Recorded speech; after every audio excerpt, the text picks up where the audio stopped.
मंगलमय मंगल करन वीतराग विज्ञान नमो ताय जाते भय हरे अंतादिमहाम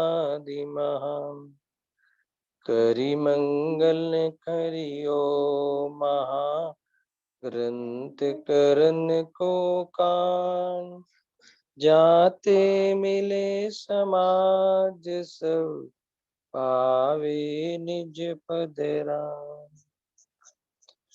आत्म रूप अनुपमय अद्भुत याहि लखे भव सिंधु तरो आत्म रूप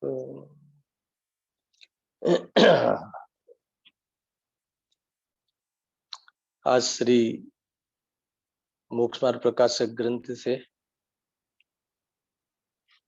प्रथम अधिकारना आधार पर અર્યંત આદિકથી પ્રયોજનની સિદ્ધિ ટોપિક પર આપણે ચર્ચા કરી રહ્યા છીએ. અંતિમ ચરણમાં આપણાની ચર્ચા ચાલી રહી છે. અહીંયા અર્યંત આદિકથી વિતરાગ વિજ્ઞાન રૂપ પ્રયોજનની સિદ્ધિ કેવી રીતે થાય છે એની ચર્ચા પંડિતજીએ કરી છે. અથવા અર્યંત આદિક દ્વારા કેવી રીતે વિતરાગ થવાય, કેવી રીતે રાગ દ્વેષનો અભાવ થઈ શકે એની ચર્ચા અહીંયા અદ્ભુત કરી છે. એમાં અંતમાં કહ્યું કે અરિહંતાદિક દ્વારા અથવા એમના સ્થવન આદિના માધ્યમથી એમના આકારનું અવલોકન, એમના સ્વરૂપનો વિચાર અર્થાત એમના નિકટવર્તી થતા અથવા એમને કહેલા જે તત્વના અનુસાર પ્રવર્તન જો કરવામાં આવે તો એના નિમિત્તથી તત્કાલભૂત રાગાદિહીન થઈ જાય છે. આટલી ચર્ચા થઈ ને કે આ રીતે અર્યંતાદિકના સ્થવનના માધ્યમથી આપણા જ્ઞાનમાં, આપણા શ્રદ્ધાનમાં, વિકલ્પાત્મક શ્રદ્ધાનમાં અગર જો આવી પ્રવૃત્તિ થાય છે, આ રીતે જો યત્ન થાય છે, એમના સ્વરૂપનો વિચારાદિ જો કરવામાં આવે છે અને બીજું એમના નિકટવર્તી હોવું અથવા તેમના અનુસાર જો પ્રવર્તન કરવામાં આવે તો એનું નિમિત્તપણું પામીને, આ વિશુદ્ધિનું નિમિત્તપણું પામીને રાગાદિહીન થાય છે. અહીંયા સુધી આવે? અવાજ આવે છે હરીશભાઈ? હા. કે એનાથી રાગાદિહીન થાય છે. પેલો લાભ આ કહે, અગર રાગાદિહીન થતા હોય તો જ વાસ્તવમાં સ્વાધ્યાયની સાર્થકતા છે. અગર રાગાદિહીન ન થાય, મોહાદી મન ન પડે તો તત્વ નિર્ણય સંભવતું નથી. કેમ કે આના પછી તરત જે અંતિમ પંક્તિ કહી કે જેનો આપણે વિસ્તાર આપણે ગયા વખતે અંતમાં કર્યો હતો કે જ્યારે રાગાદિહીન થાય છે તો એનાથી શું થાય છે અથવા એના પછી શું થાય છે, તો પંડિતજી અહીંયા કહે છે કે જીવ અજીવાદિકનું વિશેષ જ્ઞાન ઉપજાવે છે. આ વાત મુખ્ય છે. જીવ અજીવાદિકનું વિશેષ જ્ઞાન ઉપજાવે છે અથવા આનાથી તત્વનો નિર્ણય થાય છે. તત્વનો નિર્ણય થયા પછી તત્વની પ્રતીતિ થાય છે અને તત્વની પ્રતીતિ થતા મોહાદિનો અભાવ થાય છે. પહેલા મોહાદિનું શું કીધું? હીન થાય છે. એના પછી તત્વના મોહાદિનું હીન થતા તત્વનો નિર્ણય થાય છે અને જ્યાં તત્વની પ્રતીતિ થાય છે ત્યાં મોહાદિનો અભાવ થાય છે. એ પ્રકારે આપણા પ્રયોજનની સિદ્ધિ થાય છે. મોહાદિના અભાવ થવો એટલે શું? મોહાદિનો અભાવ થવો એનો અર્થ એમ કહે છે કે એના મોહાદિના અભાવમાં વિતરાગ વિજ્ઞાનતા પ્રગટ થાય છે. વિતરાગ વિજ્ઞાનતાનું પ્રગટ થવું અથવા મોહાદિનો અભાવ થવો એ બંને એક જ વસ્તુ છે. તો આ મુખ્ય કહ્યું હવે એના ઉપર આપણે થોડું ફોકસ આપણે કર્યું હતું કે જ્યારે સ્વરૂપનો વિચાર કરવામાં આવે, પંચ પરમેષ્ઠીના સ્વરૂપનો વિચાર કરવામાં આવે, તો એના માધ્યમથી 7 તત્વોનો નિર્ણય થાય છે. મુખ્ય વાત એ છે, અથવા એના માધ્યમથી 7 તત્વોનો નિર્ણય થવો જોઈએ. તો 7 તત્વ શું છે? કે 7 તત્વ એ પ્રયોજનભૂત 7 તત્વ છે. પ્રયોજનભૂત 7 તત્વ કેમ કહ્યું? કે જેના જ્ઞાન શ્રદ્ધાન દ્વારા મોહનો અભાવ થાય છે, અને એના શ્રદ્ધાન જ્ઞાન વગર મોહનો અભાવ સંભવ નથી. આવો આની સાથે અવિનાભાવી કારણ છે. સમજો, દર્શન ખ્યાલમાં આવે છે કે અગર જો 7 તત્વનું શ્રદ્ધાન જ્ઞાન થાય તો મોહ નષ્ટ થઈ અને સુખની ઉત્પત્તિ થાય છે. અને જો એનું જ્ઞાન શ્રદ્ધા ન હોય તો મોહનો અભાવ થવો સંભવ નથી. ભલે એના નામ ન આવડે, ભલે એની પરિભાષા ન આવડે, પણ 7 તત્વનું અગર જો ભાવ ભાષણ ના હોય, ખ્યાલ આવ્યો? અગર જો 7 તત્વનું ભાવ ભાષણ ન હોય તો અહીંયા કહે છે કે આત્માની અનુભૂતિ થવી સંભવ નથી. એના ભાવ ભાષણ પૂર્વક જ આત્માની અનુભૂતિ સંભવે છે. ટૂંકમાં એટલું અદ્ભુત આ પ્રકરણ લીધું છે અહીંયા, એટલું પુરુષાર્થની જે લેન્થ છે, પુરુષાર્થની જે વાસ્તવમાં વિધિ છે એ બતાવી છે કે અર્યંતાદિકના સ્વરૂપનું વિચાર કરતા જીવ અજીવાદિકનું વિશેષ જ્ઞાન ઉપજે છે, અથવા 7 તત્વનો યથાર્થ નિર્ણય થાય છે. હવે 7 તત્વનો યથાર્થ નિર્ણય થતા જ પ્રયોજનની સિદ્ધિ કેમ? એના વગર પ્રયોજનની સિદ્ધિ કેમ ના થાય? વિશ્વમાં તત્વ તો અનંત છે, હે ને? પણ એમાંથી આ 7 તત્વ જે છે કે એને જો યથાર્થ નિર્ણય થઈ જાય, એની પ્રતીતિ થઈ જાય, તો જેટલી પણ આપણી વિપરીતતા છે, કોના બારામાં?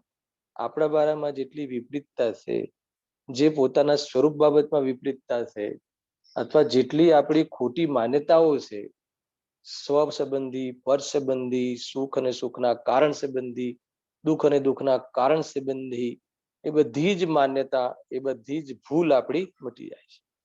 હવે મેં લાસ્ટ ટાઈમ બી આ 3 સ્ટેપ કહ્યા હતા કે 7 તત્વ આ 3 સ્ટેપમાં સામેલ છે.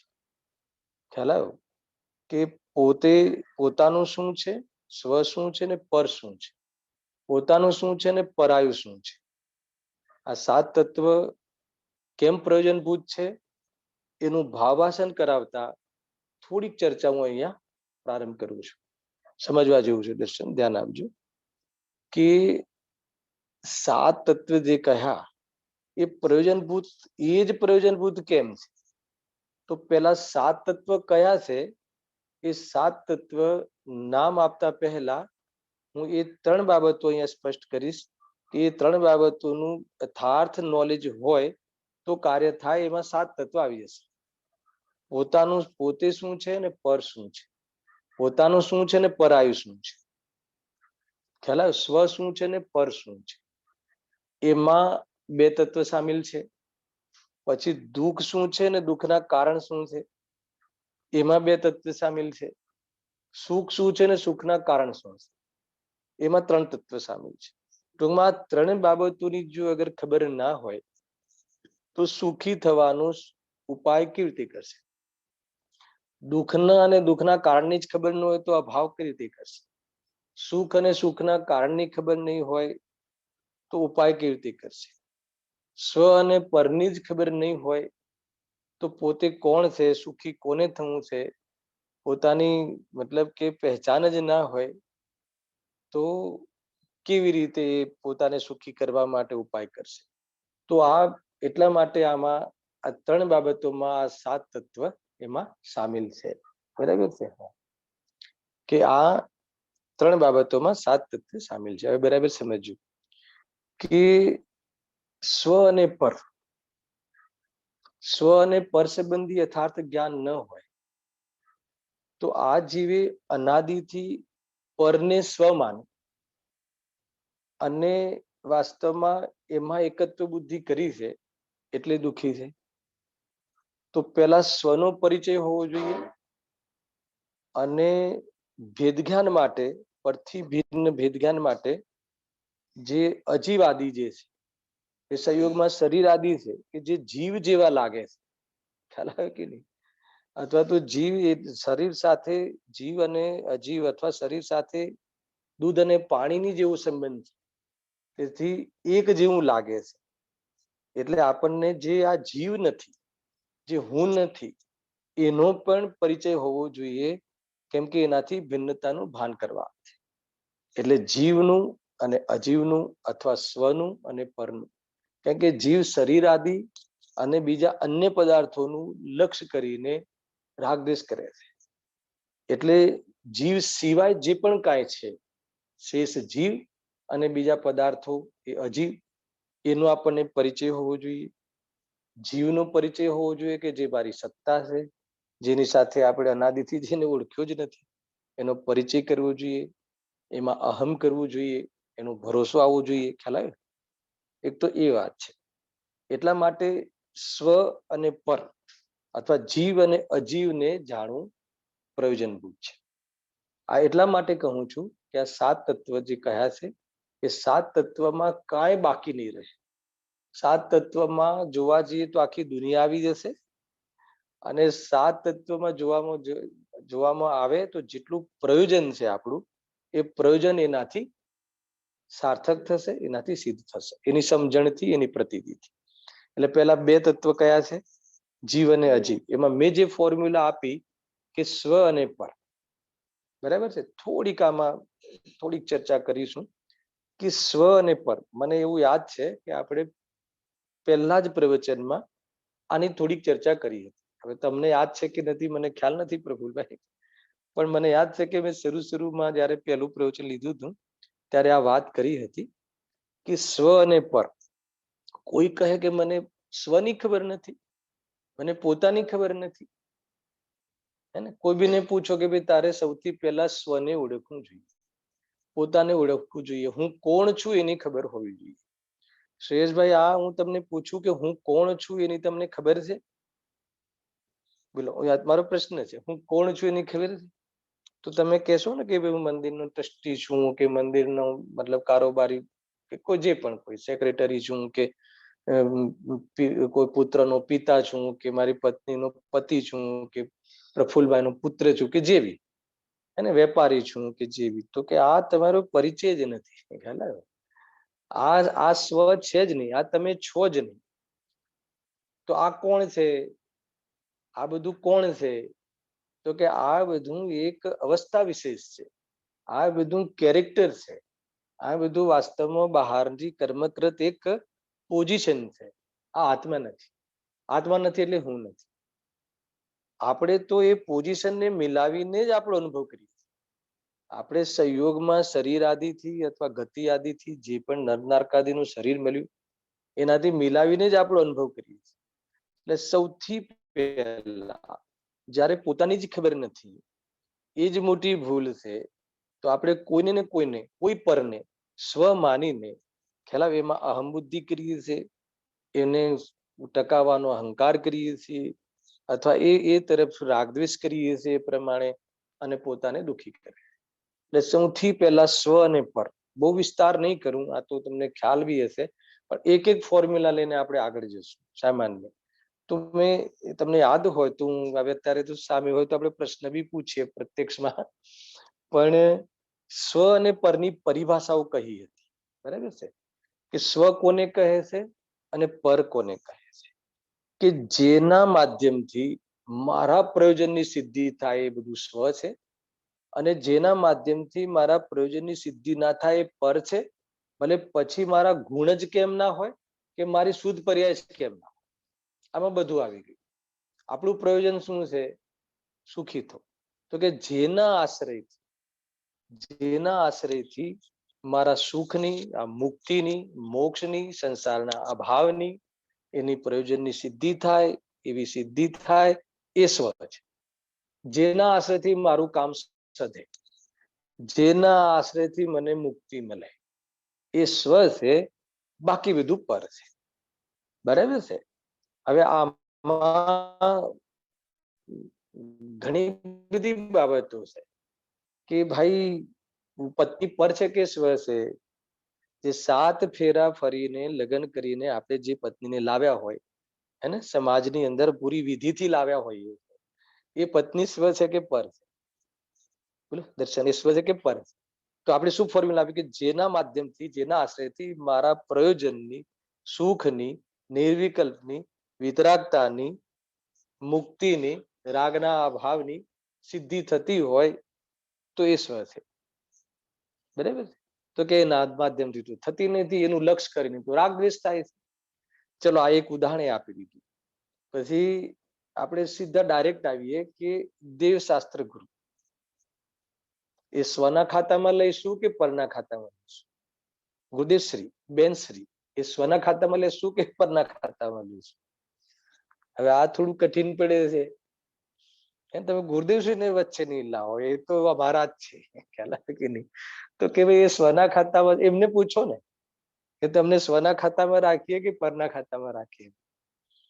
હે ને, ઘણા પ્રવચનોમાં એમને કહ્યું છે કે જયારે ભગવાન એમ કહે છે કે જ્યાં સુધી, હે ને, તું મારી સામે બેસી રહીશ, મારું લક્ષ્ય રહેશે, ત્યાં સુધી તું તારા આત્મા પાસે નહીં જઈ શકે. કે નહીં ભાઈ? એવી તો કોઈ બી પરલક્ષ્ય હોય, જ્યાં સ્વરૂપમાં ન રહ્યો ત્યાં કસાયમાં રહ્યો. આ એક લોજિક છે, આ એક મનોવિજ્ઞાન છે, આ વાસ્તવમાં એક ફોર્મ્યુલાઓ છે આ બધી. બરાબર છે શ્રેયસભાઈ? ખ્યાલ આવે છે શું કહું છું? કે જીવ આત્મામાં ના હોય, પોતાના સ્વરૂપમાં લીન ના હોય, તો પછી એ ક્યાં છે એનું કોઈ મહત્વ નથી. સ્વરૂપમાં ના હોય એટલે વિતરાગતામાં ના હોય તો એ કોઈની કોઈ કશાયમાં હોય. હવે શુભ હોય કે અશુભ હોય એનાથી કોઈ મતલબ નથી. ટૂંકમાં જ્યાં સ્વરૂપમાં ના હોય તો એ નિયમથી એને પરના લક્ષમાં, હવે ત્યાં સુધી બી ઠીક છે. આ એક એક એક એક પ્રજ્ઞાચીની ક્યાં પટકવી ધ્યાન રાખજો. પેલા પ્રજ્ઞાચીની બરાબર પટકતા આવડવું જોઈએ. ખ્યાલ થોડાક બી શુભરાગને કે થોડા બી કોઈ બાહ્ય નિમિત્તોને અને એ થોડા આપણી સાઈડ લઈ લીધા તો બહુ મોટી ભૂલ પડી જશે. અને જ્ઞાન સ્વભાવને તમે બહાર લઈ લીધો, ખ્યાલ આવે કે નહીં, તો બી ભૂલ પડી જશે. શુભભાવવાદીને પોતાના ખાતામાં ખતવી દીધો, ત્યાં પ્રજ્ઞાચીની પટકવામાં ભૂલ થઈ તો શું થઈ જશે? ખ્યાલ આવે ને? શિથિલતા થઈ જશે, આ ભાષોભાત થઈ જશે, વ્યવહારાભાસ.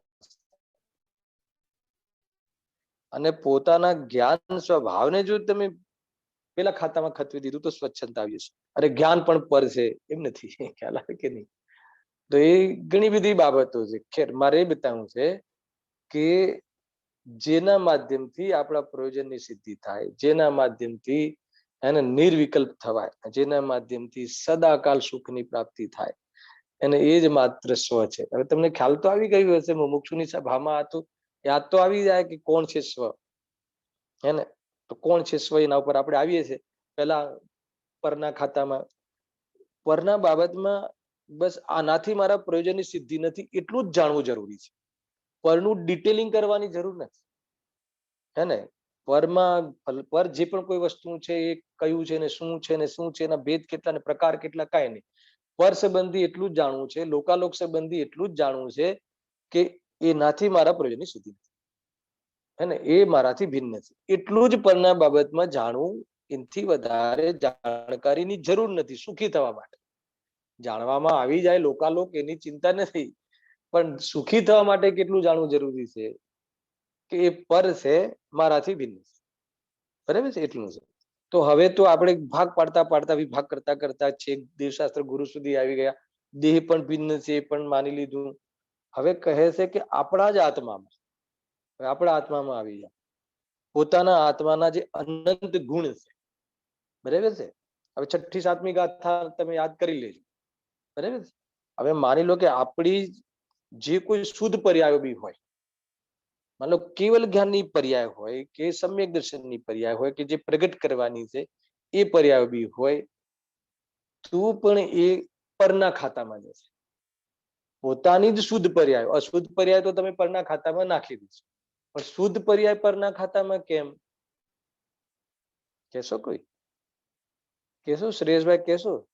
શુદ્ધ પર્યાય બી પરના ખાતામાં કેમ? કેમ કે આશ્રયભૂત નથી. પર્યાયમાંથી પર્યાય આવતી નથી, એના લક્ષથી પર્યાય થતી નથી. પર્યાય સ્વયં ક્ષણિક છે, પર્યાય સ્વયં વિષય બનાવનાર છે, એ વિષય નથી. ખ્યાલ આવ્યો કે નહીં? એટલા માટે એ પણ પરના ખાતામાં નાખ્યું. પ્રમત અપ્રમત થી જે કહ્યું ને, નથી હું પ્રમત કે નથી અપ્રમત, એક ગાયક ભાવ, છઠ્ઠી ગાથા આવી ગઈ. પછી ગુણભેદ. ગુણ અનંત ગુણ છે, પરસ્પર અન્ય અન્ય તો છે. ખ્યાલ આવ્યો ને? પ્રદેશ પ્રદેશથી પૃથક નથી, એ વાત બધી બરાબર છે. પણ એ ગુણ ભેદનું એ લક્ષ કરે. રાગીને ગુણોના ભેદથી લક્ષ કરવાથી રાગ જ પેદા થાય. હવે વસ્તુનું સામર્થ્ય સમજવું હોય ત્યારે ગુણ ભેદથી સમજવામાં આવે છે, પરંતુ જો એનું લક્ષ કરે તો રાગીને રાગ જ આવે છે. હજુ બતાવો કેટલા ગુણ છે, હજુ બતાવો શક્તિઓ કેટલી છે, તો વિકલ્પ રહે છે. એટલે ગુણ ભેદ એટલે ગુણ સંબંધી વિકલ્પ. તો એનાથી પણ વાસ્તવમાં ગુણોના ભેદનું લક્ષ કરવા પણ એને પણ પરના ખાતામાં નાખે છે. તો ગુણ ભેદ તો પરના ખાતામાં છે, પણ ગુણોથી અભેદ હું, એ હું એકમાત્ર શુદ્ધાત્મા. જો ગુણ ભેદ જે છે ને, તો ગુણોનો અભેદ અને ગુણોથી હું અભેદ, એ બેમાં અંતર છે પ્રભુ. આપણે ત્યાં જે અભેદ આત્મા કહ્યો ને, તો અનંત ગુણો ને પછી એનો અભેદ પિંડ એમ નથી. ગુણોથી હું અભેદ, જ્ઞાન આદિથી હું અભેદ, એવો હું એ અભેદ. ખ્યાલ આવ્યો? એમ કેમ એમ કહો છો? કેમ કે જ્ઞાન દર્શન ચારિત્ર આદિ ભેગા કરીને આત્મા અભેદ એમ નથી. એ આત્મા આના આશ્રય રહે છે, એટલે આત્માથી અભેદ એટલે એવો હું. મારું જ્ઞાન ગુરુમાંથી આવતું નથી, મારું સુખ પરમાંથી આવતું નથી, મારું સુખ પત્નીમાંથી આવતું નથી, પૈસામાંથી આવતું નથી, એ મારાથી અભેદ છે એવો. ટૂંકમાં એકત્વ વ્યક્ત આત્મા, શુદ્ધાત્મા, ભગવાન આત્મા, એ શું છે? સ્વ. બરાબર છે? એ સ્વ, બાકી બધું પર. હવે કાલે મેં થોડી જે ગયા પ્રવચનમાં, ગયા સ્વાધ્યાયમાં આપણે થોડીક વાત કરી હતી કે સ્વમાં શું લીધું છે અહીંયા? જીવ તત્વ. થોડી એની સાથે ચર્ચા કરી લઈએ. બરાબર છે? અને અજીવમાં શું લીધું છે? અજીવ તત્વ. અથવા 7 તત્વમાં પહેલા 2 તત્વ જીવ અને અજીવ, એમાં આપણે એક સિદ્ધિ કરી કે જીવ એટલે સ્વ અને અજીવ એટલે પર. પહેલા 2 તત્વમાં જીવ અને અજીવમાં સ્વ અને પર લેવું છે. એમાં આપણે એ વાત નક્કી કરી, સ્વ એટલે શુદ્ધાત્મા, જેના આશ્રયથી મારા પ્રયોજનની સિદ્ધિ થાય, બાકી બધું પર. બરાબર છે? હવે એ આગળની વાત સાથે અનુસંધાન કરો કે આપણે જીવમાં જીવ જે લીધું, સ્વમાં જીવ લીધું, તો જીવમાં જીવ લેવું, જીવ દ્રવ્ય લેવું, જીવ તત્વ લેવું કે જીવ પદાર્થ લેવું? બરાબર છે? હવે તો તમને ખ્યાલ આવી ગયો છે કે હું શું કહેવા માંગુ છું. તો કહે છે કે આ ત્રણમાં અંતર છે. જીવ દ્રવ્ય, જીવ પદાર્થ અને જીવ તત્વ, ત્રણેયમાં અંતર છે. ક્યારેક ક્યારેક કોઈ જગ્યાએ ત્રણેયને એકાર્થવાચી કહે છે. જીવ દ્રવ્ય કહી દો, જીવ પદાર્થ કહી દો, જીવ તત્વ કહી દો, પણ ત્રણેયમાં અંતર છે. બહુ મોટો વિષય છે આ. થોડોક પરિચય કરાવીને આપણે આગળ વધીએ. જ્યારે હું મોટો વિષય કહું તો તમારે એમ સમજવું કે આના વિશે ઘણી ડિટેલિંગ છે શાસ્ત્રમાં, છતાં પણ જેટલાથી આપણું કામ ચાલી જતું હોય એટલી ચર્ચા કરીને આગળ વધીશું. જીવ પદાર્થ કોને કહે છે, જીવ દ્રવ્ય કોને કહે છે, અને જીવ તત્વ કોને કહે છે? અને 7 તત્વમાં જીવ તત્વ લીધું છે. હમણાં સ્વ તરીકે સિદ્ધિ કરી, સ્વની જે સ્થાપના કરી શુદ્ધાત્મા, એ જીવ તત્વમાં જશે. આપણે એટલું જ પ્રયોજન છે. થોડુંક જાણકારી જરૂરી છે, થોડીક જાણકારી જરૂરી છે. તો કહે છે કે કોઈ એક વિશિષ્ટ પર્યાયની મુખ્યતાથી વસ્તુનો બોધ કરવો એ પદાર્થ છે. કોઈ એક વર્તમાન વિશિષ્ટ પર્યાયની ઓરથી વસ્તુનો અથવા દ્રવ્યનો પરિચય કરવો, દ્રવ્યનો બોધ કરવો, અથવા એને પદાર્થ કહે છે. બરાબર છે? અને કોઈ એક પર્યાયનું નામ ન આપતા, જે અનેક અનંતી પર્યાયનો પિંડ, તે દ્રવ્ય. અને બધી જ પર્યાયો, ગુણ પર્યાયનો પિંડ તે દ્રવ્ય. અને એમાંથી કોઈ એક વિશેષ પર્યાય લઈ લઈએ, કોઈ એક વર્તમાન વિશેષ પર્યાય લઈ લઈએ, અને એ રીતે એ વસ્તુને ઓળખીએ, તો એનું નામ પદાર્થ પડશે. આટલો ખ્યાલ આવ્યો? હરીશભાઈ, ખ્યાલ આવ્યો? હે ને? ખ્યાલ આવે છે હું જે કહું છું? પ્રફુલભાઈ, વાત પકડાય છે? થોડું ઉદાહરણ આપી દઉં. માન લો કે પદાર્થ, પદ વત્તા અર્થ, જે કોઈ પદને સાર્થક કરે જે વસ્તુ પદને સાર્થક કરે, જે વસ્તુ શબ્દને સાર્થક કરે એને પદાર્થ કહે છે, એને એનું નામ આપવામાં આવે છે. માની લો કે હું તમને કહું કે ભાઈ મકાન, તો મકાન નામનું કોઈ દ્રવ્ય છે ખરું? મકાન નામનું કોઈ દ્રવ્ય છે ખરું? તો મકાન એક શું થઈ ગયું? પદાર્થ થઈ ગયું. માન લો કે અરિહંત, સાંભળજો, અરિહંત, તો અરિહંત નામનો કોઈ પદાર્થ છે ખરો? અરિહંત નામનો કોઈ દ્રવ્ય છે ખરું? તો કે નહીં.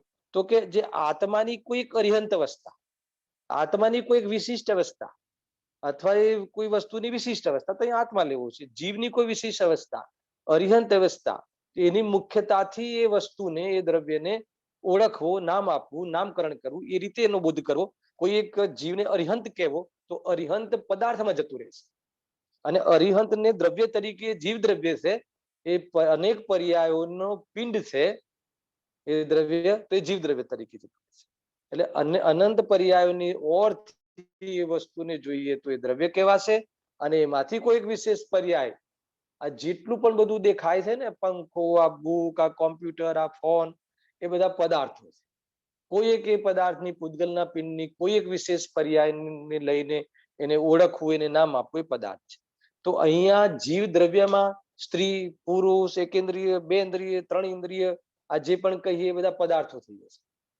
બરાબર છે? આ નવે પદાર્થ, એવી એક પર્યાયની મુખ્યતાથી તમે એને ઓળખશો તો બધા પદાર્થમાં જતું રહેશે. બરાબર છે? હવે અહીંયા કહે છે કે અહીંયા પદાર્થની વાત નથી, મારે તો એટલું જ કહેવું છે. અહીંયા જીવ દ્રવ્યની વાત નથી.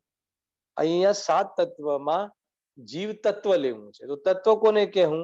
તો જીવ દ્રવ્યની વાત થઈ ગઈ, જીવ પદાર્થની વાત થઈ ગઈ.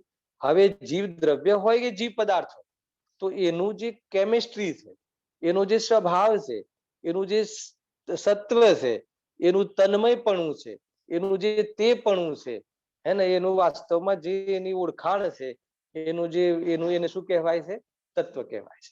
તો જે જ્ઞાયક ભાવ છે, જે જીવત્વપણું છે, જે ચેતનત્વપણું છે, એ જે શુદ્ધાત્માપણું છે, જે જ્ઞાયકપણું છે, જ્ઞાયક ભાવ છે, એ શું છે?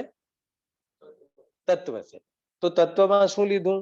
દ્રવ્ય સ્વભાવ. એટલે મેં કાલે પણ કહ્યું હતું, જે આપણે લાસ્ટ સ્વાધ્યાયમાં પણ કહ્યું હતું, કે જીવ અને અજીવ બે દ્રવ્ય રૂપ છે, દ્રવ્ય નથી. અને બાકીની 5 પર્યાય છે.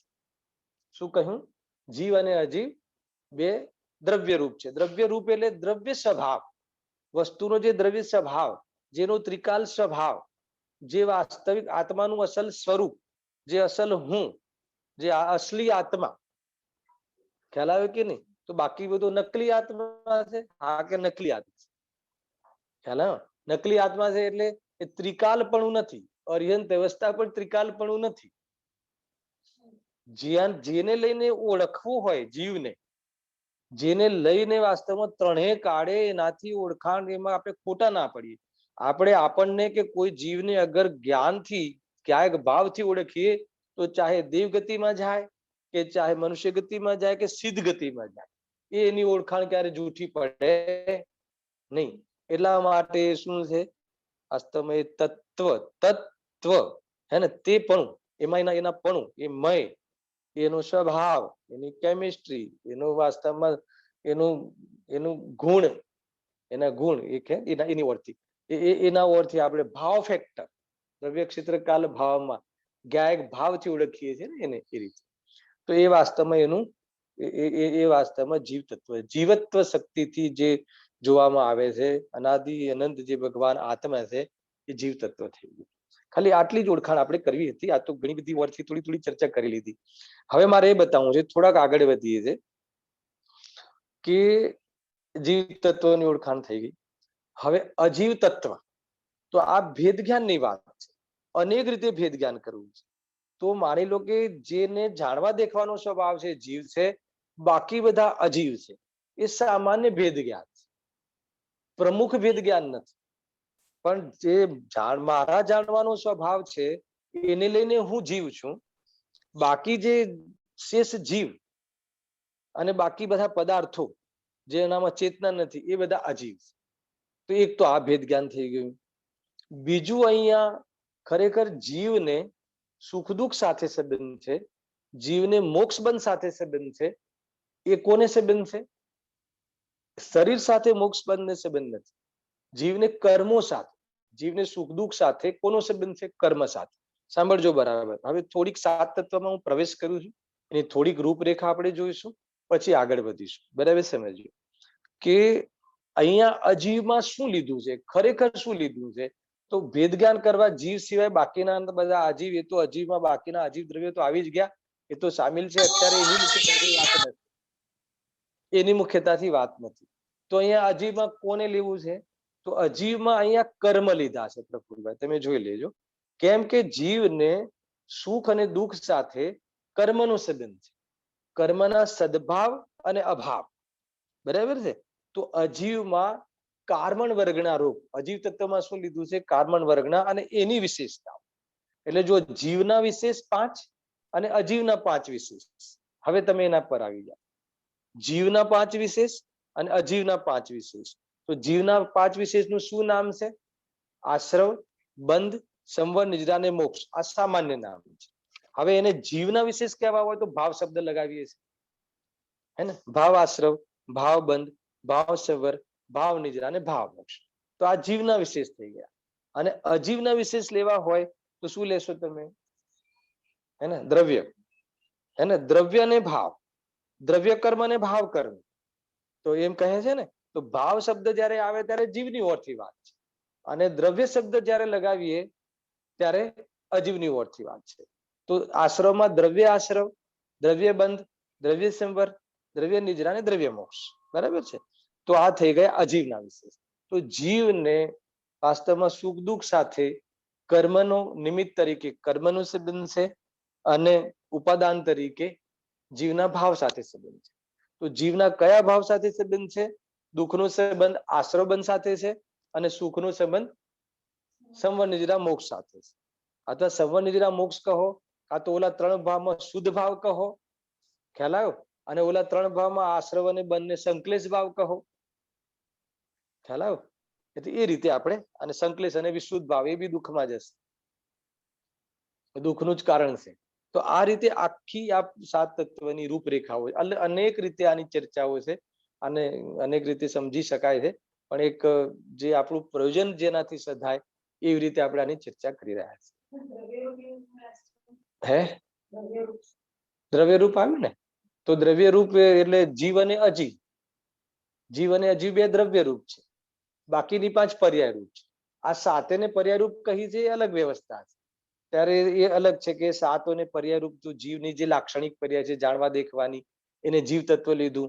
અજીવનું જ્ઞાન કરવા વાળી પર્યાયને અજીવ તત્વ લીધું ગુરુદેવશ્રીએ, અને બાકીની આ 5 તો છે. એમ થઈને આ 7. અને 7 થી ભિન્ન જે ત્રિકાલ જ્ઞાયક છે, જ્ઞાન ચેતના છે, ત્રિકાલ જ્ઞાન સ્વરૂપ છે, એ વાસ્તવમાં હું છું. તો એ અલગ વિવક્ષા આ રીતે પણ 7 તત્વની મળે છે. મુખ્ય રૂપથી આ રીતે મળે છે. હવે અહીંયા આપણે તો મૂળ એ લેવું છે કે જ્યારે ભગવાનના સ્વરૂપનું જે વિચાર કરીએ છીએ, અર્યંતાદિકનું સ્વરૂપ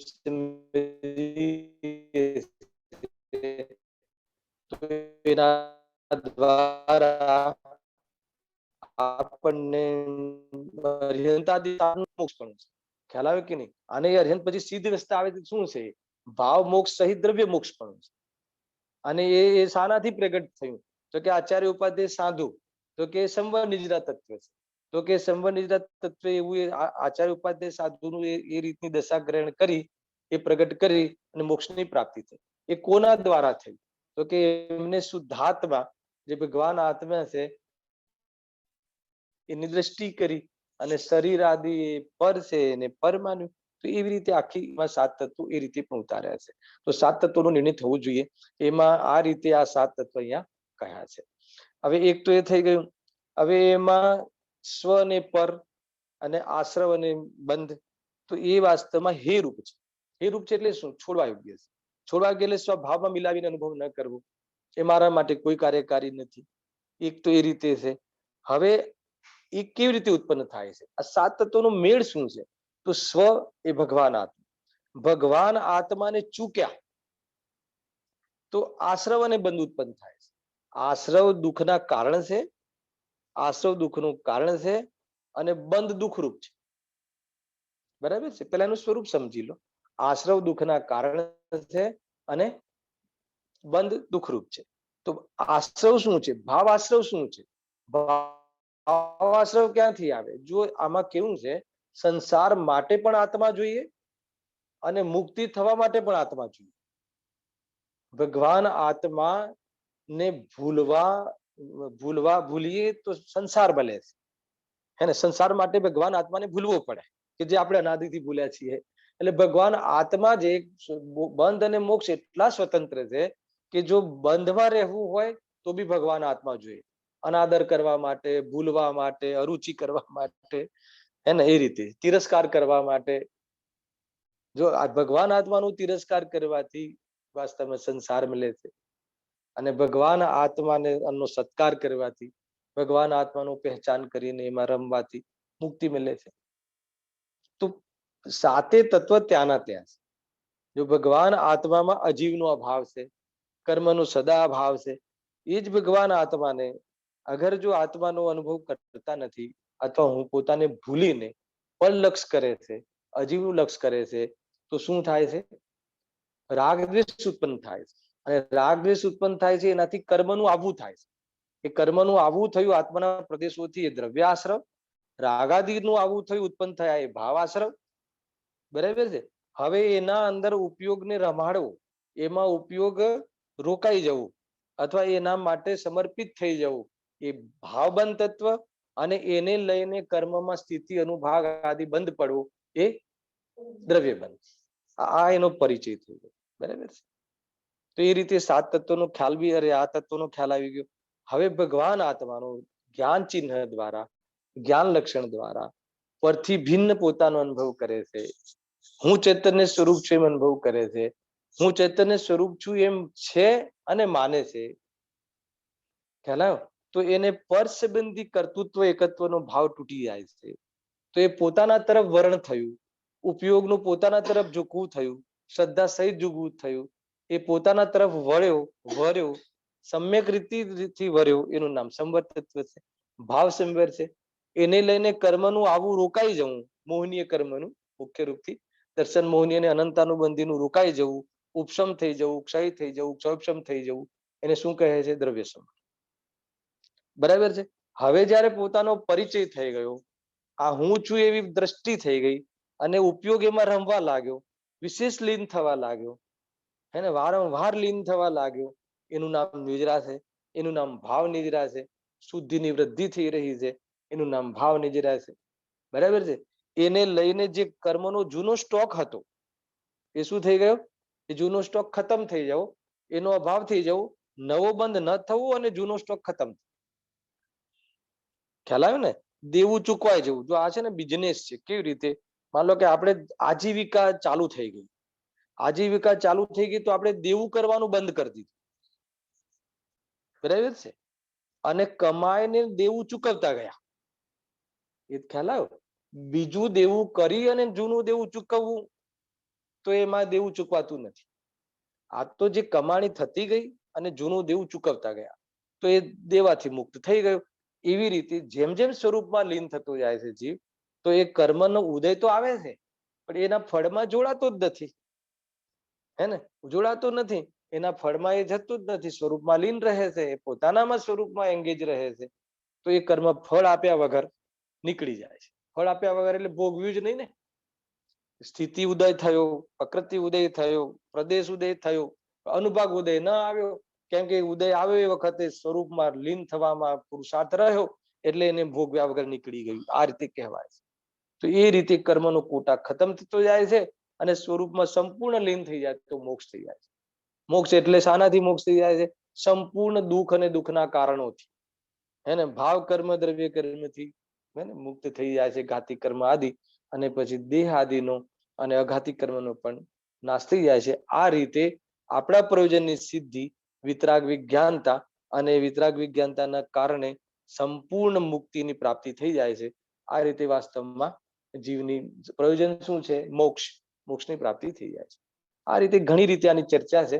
એ પ્રમાણે આપણે આ જે છે આ અર્યંતાદિકથી પ્રયોજનની સિદ્ધિ એના દ્વારા રાગને અભાવ કેવી રીતે થાય છે એની ચર્ચા આપણે અહીંયા સમાપ્ત કરીએ. હવે જે બીજો પ્રશ્ન છે એ થોડોક આજે લઈ અને આ ટોપિકની આપણે આજે અહીંયા સમાપન કરીશું. જે આપણે મંદિરના ઉદ્ઘાટનના નિમિત્તે આપણે આ ટોપિકનો પ્રારંભ કર્યો હતો, તો અહીંયા આપણે આ ટોપિકનો આજે આ પ્રશ્નને થોડુંક ચર્ચામાં લઈ અને એની પૂર્ણાહુતિ આપણે કરી રહ્યા છીએ. જુઓ અહીંયા હવે બીજો પ્રશ્ન શું કહે છે કે તેમનાથી એવા પ્રયોજનની તો એ પ્રમાણે સિદ્ધિ થાય છે. કયા પ્રકારની? કોનાથી? અર્યંતાતિક દ્વારા એવા પ્રયોજનની એટલે રાગાદી મટવાની, રાગાદીના અભાવની અથવા વિતરાગ વિજ્ઞાન રૂપી પ્રયોજનની સિદ્ધિ તો થાય છે. પરંતુ ટોડરમલજી સાહેબનું પરંતુ બહુ જબરજસ્ત હોય છે. અહીંયા પરંતુ કયા સેન્સમાં છે જુઓ. પરંતુ જે વડે ઇન્દ્રિય જનિત સુખ ઉપજે વા દુઃખ વીણશે એવા પ્રયોજનની સિદ્ધિ તેમનાથી થાય છે કે નહીં? આ બહુ મોટી વાત છે. શું કીધું કે ભાઈ ઇન્દ્રિય સુખ એટલે ઇન્દ્રિયના ભોગની સામગ્રી મળવી. ઇન્દ્રિયના પાંચ ઇન્દ્રિયના જે વિષય છે એના જે પાંચ ઇન્દ્રિયનો જે વિષય ભોગ જે છે તો એ સંબંધી જે સામગ્રી છે એ સામગ્રી ભગવાનની પૂજા કરવાથી, સ્તવન કરવાથી મળે કે ના મળે? સીધો પ્રશ્ન એ છે. રાગહીન થઈ જાય છે એ તો બરાબર છે હે ને, એ તો જયારે મોક્ષ થઈ જશું ત્યારે તો આ વસ્તુની જરૂર નથી સાહેબ.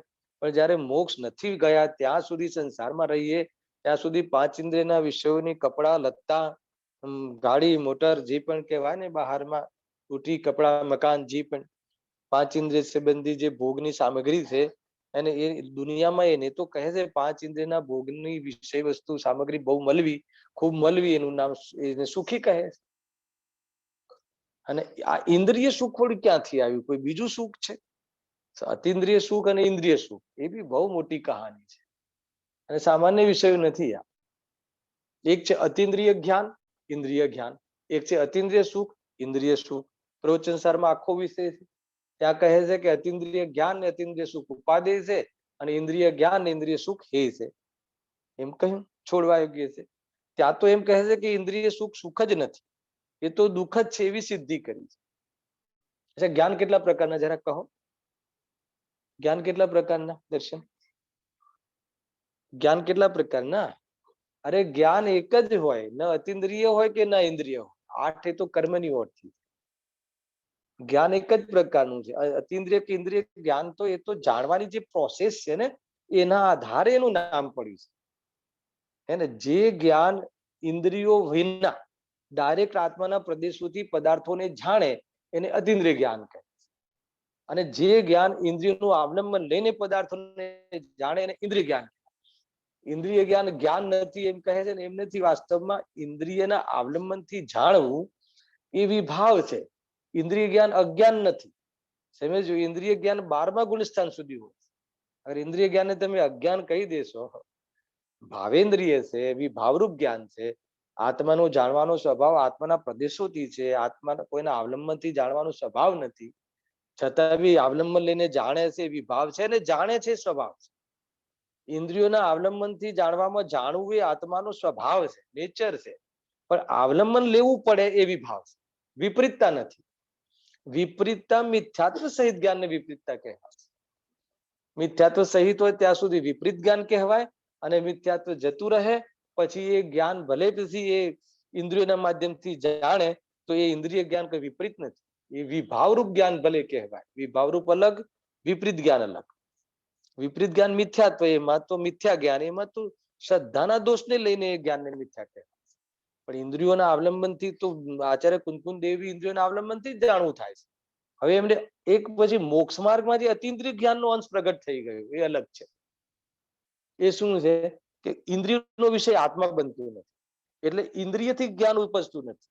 ઇન્દ્રિયથી આત્મા જાણતો નથી, ઇન્દ્રિયથી આત્મા જાણતો નથી, ખરેખર જ્ઞાનથી જાણે છે. અને ઇન્દ્રિય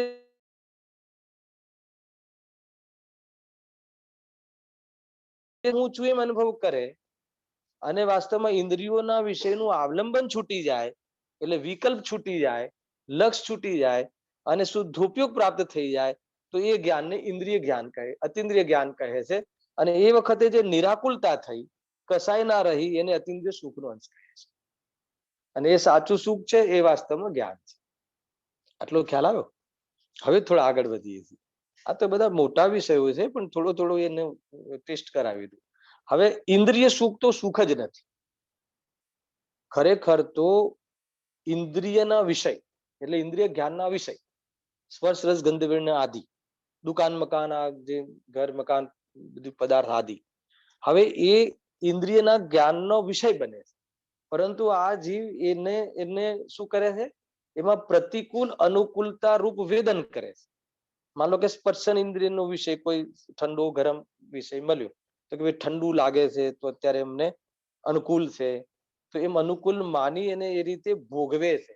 શું કરે છે? રાગ કરે છે. ભોગવે છે એટલે કોઈ વસ્તુને ભોગવી શકાતી નથી, પરંતુ એ રીતે પદાર્થોમાં અનુકૂળ પ્રતિકૂળતાની કલ્પના કરી અને રાગ આદિ કરે છે અથવા દ્વેષ આદિ કરે છે, અને એ રીતે સુખ દુઃખને ભોગવે છે.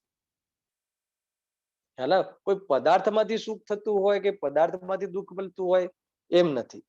દુઃખ મળવું એ ભ્રમ છે, એમાંથી સુખ મળે છે એ આભાસ છે. ખ્યાલ આવે કે નહીં? તો આ બધો ભ્રમ ચાલે છે, એમાં કલ્પના કરે છે, પ્રતિકૂળતાની કલ્પના કરીને દુઃખનો અનુભવ કરે છે, વિકલ્પ કરીને અનુકૂળતાનો માન લો કે આભાસ કરીને અનુકૂળતાની કલ્પના કરીને સુખનો આભાસ કરે છે. એ રીતે રાગ આદિ દ્વારા વિકલ્પ કરીને સુખ દુઃખનો આભાસ કરે છે. તો અહીંયા કહે છે કે ઇન્દ્રિય સુખ કેમ લખ્યું? આપણી ભાષામાં લખ્યું કે આપણે બધાને ઇન્દ્રિય સુખ કહીએ, દુનિયાને ઇન્દ્રિય સુખ કહે છે. બાકી તો સુખ પરિણામ અધિકારમાં પ્રવચન સારમાં ઇન્દ્રિય સુખ દુઃખ જ છે. એ રીતે બહુ બધી ચર્ચાઓ ત્યાં કરી છે. હવે અહીંયા તો વાત એ છે કે ભગવાનની ભક્તિ આદિ કરીએ, ભગવાનની પૂજન આદિ કરીએ, તો પ્રશ્ન એ છે કે મારો તો એ પ્રશ્ન છે કે એનાથી એ જો ઇન્દ્રિય સુખની સામગ્રી મળે કે ના મળે, અહીંયા એ કહે છે એ પ્રયોજનની સિદ્ધિ થાય કે ના થાય? તો પંડિતજી શું કહે છે? બોલો કે થાય છે. જબરજસ્ત વાત કરે છે, થાય છે. પણ એના માટે જો કોઈ કરતું હોય, એના માટે કોઈ ભક્તિ કરતું હોય, સમજજો, તો કે પાપ થાય છે. જો આ ઇન્દ્રિય સુખમાં તો ઇન્દ્રિયના ભોગ આદિ પ્રવૃત્તિમાં તો જ્ઞાની પણ જોવા મળે, પરંતુ ભગવાનની ભક્તિ આદિમાં એ કામના કરતા નથી કે મને ભગવાનની ભક્તિ આદિ પૂજા આદિ કરું તો બહારમાં અનુકૂળતાઓ મળી જાય. એ તો ગ્રહિત મિથ્યાત્વ છે. ખ્યાલ આવે ને? અગ્રહિતનું પોષણ છે. એ રીતે અહીંયા કહે છે તો કે એવી જાતિની કામના હોતી નથી, આત્માર્થી જનોને પણ હોતી નથી. જો આગળ ઉત્તર હવે સાંભળજો, બહુ જબરજસ્ત ઉત્તર છે.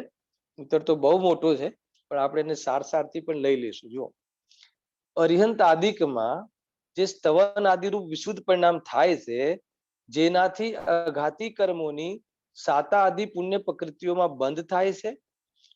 વળી જો તે પરિણામ તીવ્ર હોય તો પૂર્વે જે અસાતા આદિ પાપ પ્રકૃતિ બાંધી હતી તેને મંદ પણ કરે છે. સાંભળજો શું કહે છે કે અર્યંત આદિકનું જે સ્તવન આદિ કરીએ એ વિશુદ્ધ પરિણામથી થાય છે, બરાબર? તો એનાથી અસાતી કર્મો, અઘાતી કર્મોની સાતા આદિ પ્રકૃતિનો પુણ્ય પ્રકૃતિનો બંધ થાય છે. જો ઉપર શું કહ્યું હતું? ઘાતી કર્મનો અભાવ થાય છે, ઘાતી કર્મો હીન થાય છે. અહીંયા અઘાતી કર્મનો શું થાય છે? તો ઉપરમાં વિશુદ્ધિથી શું થતું હતું? ઘાતી કર્મનો બંધ ઓછો થાય છે.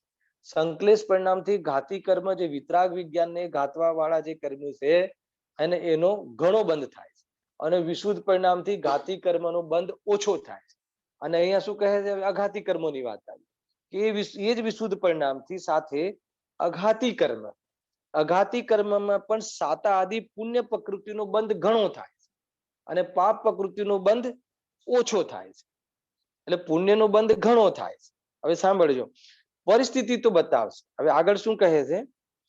પાપ પ્રકૃતિ, વળી જો તે પરિણામ તીવ્ર હોય, એટલે વિશુદ્ધિ બહુ વિશેષ હોય, તો તે પૂર્વે જે અસાતા આદિ પાપ પ્રકૃતિ બાંધી હતી તેને પણ મંદ કરે છે. એટલે સંક્રમણ થઈ જાય છે. પૂર્વમાં બહુ જબરજસ્ત પાપ બાંધી દીધું હોય અને પશ્ચાતાપ કરે, ભગવાનની ભક્તિ આદિના માધ્યમથી સ્વરૂપ સમજી અને એ જો વિચાર કરે તો શું થાય છે?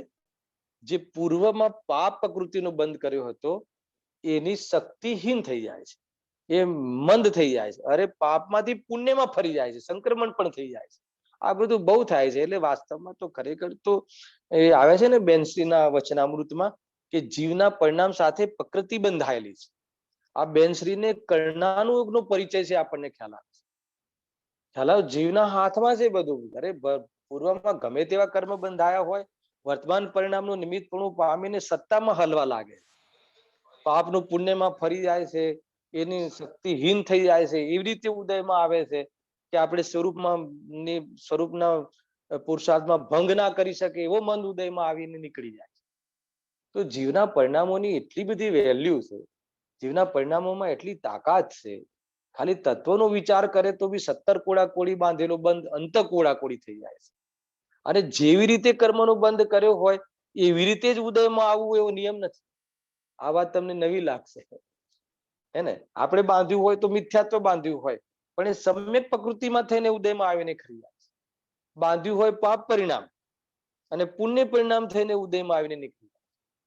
તો જેવી રીતે કર્મો બાંધ્યા હોય એવી રીતે જ ઉદયમાં આવે એવો કોઈ નિયમ નથી. આપણા માટે આ શુભ સમાચાર છે. પૂર્વમાં ગમે તેવું બંધાઈ ગયું હોય તો એની ચિંતા નહીં, વર્તમાન પરિણામનું નિમિત્તપણું પામીને.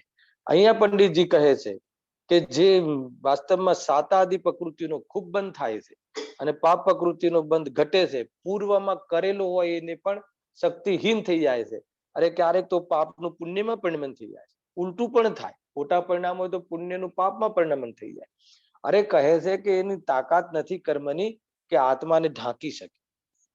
સ્વરૂપમાં એ રમે તો વાસ્તવમાં આવીને નીકળી જાય છે. કર્મની શું મતલબ, એમાં કર્મ શું કરે એ રીતે છે. જો અથવા નષ્ટ કરી પુણ્ય પ્રકૃતિ રૂપે પરિણમાવે છે. હવે સાંભળો, જે પુણ્યનો ઉદય થતા ઇન્દ્રિય સુખના કારણભૂત સામગ્રી સ્વયં મળે છે. શું કીધું? કે પાપનું પુણ્યમાં ફરી જાય છે. એનાથી શું થાય છે? પ્રશ્ન શું છે કે ભગવાનની ભક્તિ આદિ કરીએ તો એ વિશુદ્ધ પરિણામ છે, તો એનાથી આવો કોઈ બીજો કોઈ લાભ થાય, સામગ્રી મળે કે ના મળે? તો પંડિતજી અહીંયા પરિસ્થિતિ બતાવે છે કે આ મળે છે. સાંભળો શું કહે છે? મળે છે. જે પુણ્યનો ઉદય થતા ઇન્દ્રિય સુખના કારણભૂત સામગ્રી સ્વયં મળે છે. આ સ્વયંમાં પણ જબરજસ્ત, શ્રેયસભાઈ ધ્યાન રાખજો, આ સ્વયં મળે છે એનો અર્થ શું? કે પુરુષાર્થથી નથી મળતું. આપણે બધા તો એમ જ સમજીએ છીએ કે રોજ સવારે ઓફિસ જઈએ છીએ, મહેનત કરીએ છીએ એટલે મળે છે. આ કહે છે કે એ સામગ્રી પુણ્યના ઉદયથી સ્વયં મળે છે. ખ્યાલ આવ્યો કે નહીં? વાસ્તવમાં એમાં પુરુષાર્થ થતો જ નથી, એમાં પુરુષાર્થ ચાલતો જ નથી. એ તો સ્વયં પુણ્યના ઉદયથી મળે છે. કોને મળે છે એટલું ધ્યાન રાખજો.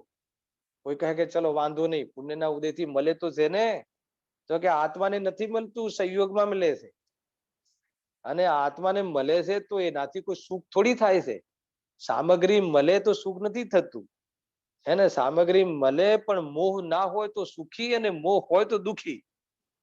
જીવ મોહના અભાવમાં જ સુખી થાય છે. સામગ્રી મળવાથી સુખી થતું નથી. સામગ્રી હોય તો બી આકુરતા ઘણી થાય છે. અરબોપતિ હોય તો બી ક્લેશ બહુ હોય છે એના ઘરમાં. ખ્યાલ આવ્યો કે નહીં? તો સામગ્રી કોઈ સુખનું કારણ નથી. કશાયનો અભાવ સુખનું કારણ છે. સામગ્રી ઘણી હોય, અરે આગળ તો એવું આવે છે કે માની લો કે સામગ્રી હોય, સાતાનો ઉદય હોય, છોડી દો, અસાતાનો ઉદય હોય, અને માન લો કે અંતરાયનો બી તીવ્ર ઉદય હોય, પણ મોહ ના હોય તો જીવ સુખી હોય. અને સાતાનો તીવ્ર ઉદય હોય, પુણ્યનો તીવ્ર ઉદય હોય, અને અંતરાયનો ક્ષયક્ષમ હોય, અંતરાય કર્મનો ક્ષયક્ષમ હોય, તો બી મોહનો સદભાવ હોય તો જીવ ઘણો દુઃખી. એટલે સુખ દુઃખ નો સંબંધ મોહ સાથે છે, સામગ્રી સાથે કે અંતરાય સાથે કે સાતા સાથે કે અસાતા સાથે નથી. ખ્યાલ આવ્યો કે નહીં? એટલે એ વાત સાથે જાણી લેવી જરૂરી છે. જુઓ શું કહે છે કે ઇન્દ્રિય સુખના કારણભૂત સામગ્રી સ્વયં મળે છે, તથા પાપનો ઉદય દૂર થતા દુઃખના કારણભૂત સામગ્રી સ્વયં દૂર થાય છે. એ પ્રમાણે પ્રયોજનની સિદ્ધિ પણ તેમનાથી થાય છે, ના નથી. એમનાથી એવા પ્રયોજનની સિદ્ધિ થાય છે. ખ્યાલ આવ્યો કે નહીં ભાઈ? જ્યારે પાપનો ઉદય હટે તો દુઃખ સ્વયં દૂર થાય છે. એ પણ લખ્યું છે. જો તથા પાપનો ઉદય દૂર થતા દુઃખના કારણભૂત સામગ્રી સ્વયં દૂર થાય છે. પેલા કોનું છે આપણે ઉદાહરણ છે ને, શ્રીપાલ 700 વર્ષે કોળ બટે છે, હે ને? મેના સુંદરી સાથે લગ્ન કરે છે અને શીત ચક્ર વિધાન બી ભણાવે છે, હે ને? એ આપણે ત્યાં તો એવું છે નહીં, બાકી અન્ય જગ્યાએ તો એવું છે ને, શીત ચક્ર વિધાન ભણાવ્યું ને અભિષેક છાંટ્યો તો કોડ મટી ગયા, એવું બધું છે નહીં. મુમુક્ષુમાં એ વાત છે નહીં. એ તો વાસ્તવમાં શીત ચક્ર વિધાન ભણાવ્યા પછી 700 વર્ષ પછી કોડ મટે. તો જયારે પાપનો ઉદય હટે છે ત્યારે વાસ્તવમાં એ જાતિની અનુકૂળતા મળે છે. છતાં સુખી તો એનાથી થતું જ નથી. મોહ મટે તો સુખી અને મોહ હોય તો દુખી. આ ફોર્મ્યુલા રાખજો તમે. બહારમાં કોઈ પૈસા સાથે કે રૂપિયા સાથે કે ઇજ્જત સાથે કે આબરૂ સાથે કે કોઈ સુખ દુઃખનો સંબંધ છે જ નહીં. મોહ સાથે છે. એટલે મોહનીય કર્મ ગયું તો જીવ સુખી થઈ જાય છે. બાકીના કર્મોમાં કોઈ દમ નથી. જો આગળ શું કહે છે, હવે બીજી રીત. એક તો સ્વયં મળે છે. હવે સાંભળો. અથવા જૈન શાસનના ભક્ત દેવાદિકો તે ભક્ત પુરુષને અનેક ઇન્દ્રિય સુખના કારણભૂત સામગ્રીઓનો સંયોગ કરાવે છે તથા દુઃખના કારણભૂત સામગ્રીઓને દૂર કરે છે. એ પ્રમાણે પણ એ પ્રયોજનની સિદ્ધિ શ્રી અર્હંતાદિક વડે થાય છે. આ બી એક તો સ્વયં પ્રાપ્ત થાય છે. એક જે વાસ્તવમાં જે જૈન શાસનના ભક્ત હોય એવા દેવો દ્વારા બહારમાં કોઈ અનુકૂળતા પ્રદાન થાય છે, કાં તો કોઈ પ્રતિકૂળતા દૂર કરવાના કાર્ય એમના નિમિત્તથી પણ થાય છે. જો આ તો કેવી કેવી બધી જબરજસ્ત વાત છે કે હવે તો કોઈ દેવો બેવો હમણાં આવતા નથી. પંચમ કાળમાં વ્યંતર દેવો પણ એમ લાગે કે પંચમ કાળના બધા લોકો એવા છે વ્યંતર દેવો કરતા ભયંકર. પેલા તો વ્યંતર દેવો બહુ આવતા. હે ને, આપણે તો ગામડાઓમાં બહુ જોયેલા છે દેવો આવતા. એમાં જૈન શાસનના હે રક્ષક બી હોઈ શકે. અને હેરાન અત્યારે તો આવે તો હેરાન કરવા આવે. ખ્યાલ આવ્યો કે બહુ હેરાન કરવા આવે વ્યંતર દેવો. કોઈ સહાયક હોય કોઈ તો ભક્તજનોને એમાં વાસ્તવમાં પ્રતિકૂળતા હટાવે ને અનુકૂળતામાં નિમિત્ત બને. યદ્યપિ તો સ્વયં થાય છે, પાપ પુણ્યના ઉદયથી થાય છે. જુઓ આપણે આદિનાથ મુનિરાજનું જુઓ તમે. જ્યારે મતલબ કે જન્મ થાય છે, જન્મના પહેલા 15 વર્ષ સુધી રત્ન વરસાવવાનું વર્ષે એવું પુણ્ય તો હતું. પણ મુનિ બન્યા પછી 6 મહિના આહાર ન મળે અને એવી જ આહાર મળે એવી જાતિનું પુણ્ય એમનામાં નતું. એટલે પાપ પુણ્યના ખેલ છે. હવે તમે કેટલાય લોકોના જીવનમાં જોઈ લો, જ્ઞાનીઓના, સીતાજીના જીવનમાં જોઈ લો, 3 વાર જંગલમાં જાય છે. હવે દેવો ક્યાં ગયા હતા એ વખતે? ખ્યાલ આવ્યો? એ વખતે તો મુનિશ્વર સ્વામીનું સમુષણ શાસનકાળ બી ચાલતો હતો. પૂછી લેવું તું જઈને સીતાજી વિશે.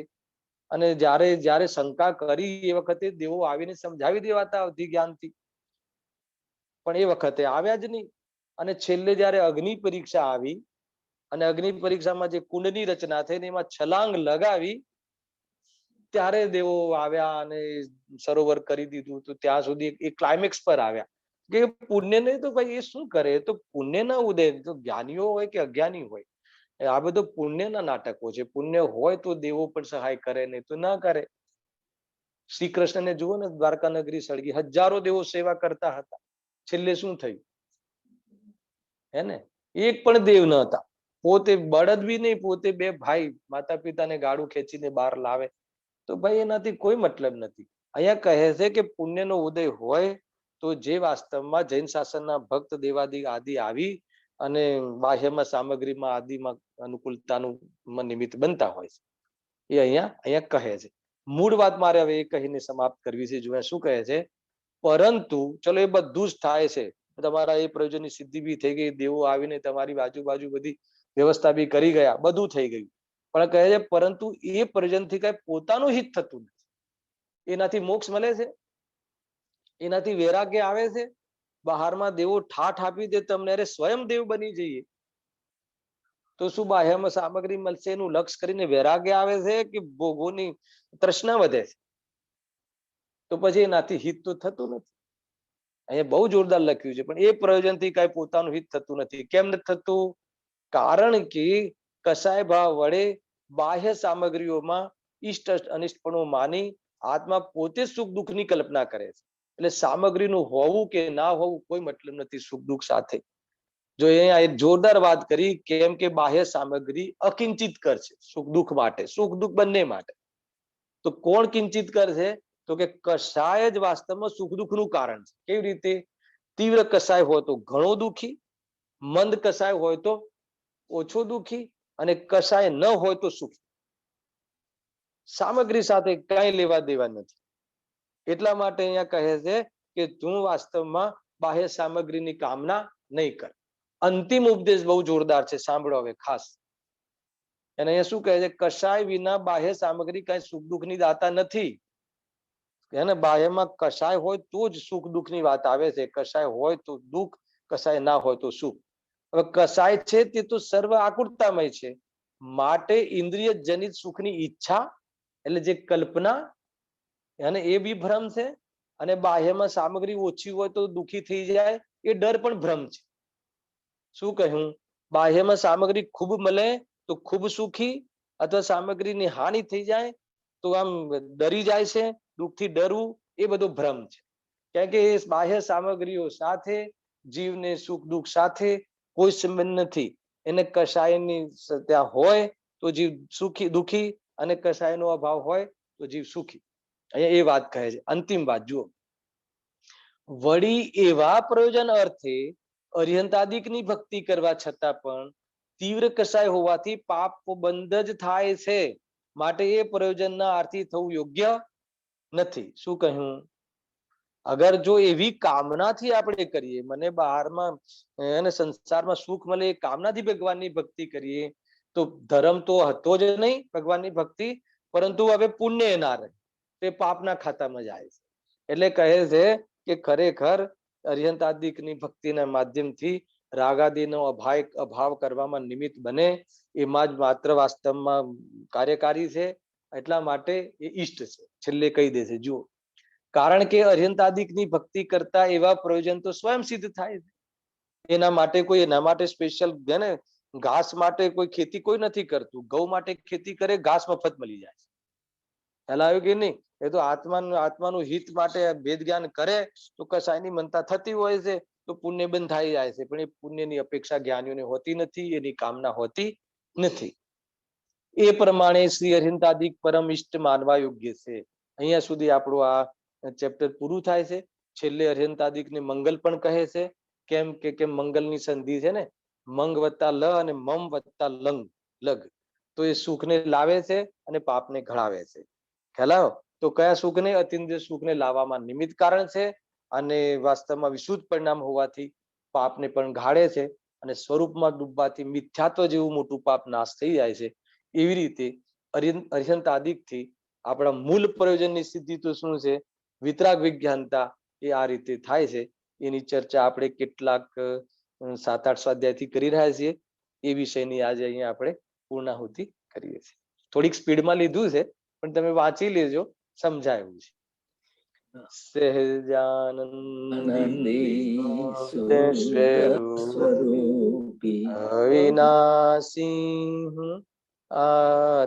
આત્મસ્વરૂપ, સહજાનંદી શુદ્ધ સ્વરૂપી અવિનાશી આત્મસ્વરૂપ, સહજાનંદી શુદ્ધ સ્વરૂપી અવિનાશી આત્મસ્વરૂપ. જય